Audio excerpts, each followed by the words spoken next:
De 36-jarige Murkje de Vries waard in haar wenning in Koortse deersketten. Dat gebeurde op 12 februari 2008.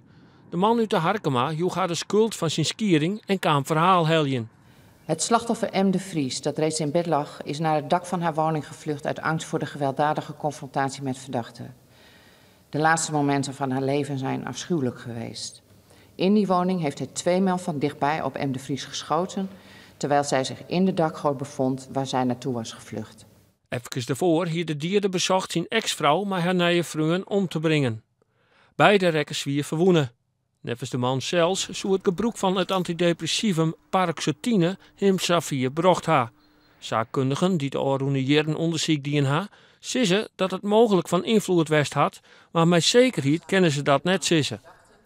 Daarom komt het Hof tot de volgende conclusie.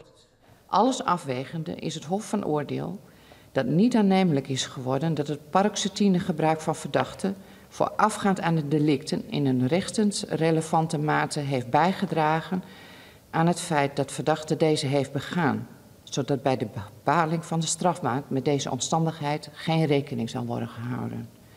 Het Hof veroordeelt verdachte tot een gevangenisstraf voor de duur van 24 jaar met aftrek van voorarrest. De man uit de Harkema is het net eens met de uitspraak en gaat in cassatie bij de Hegerie.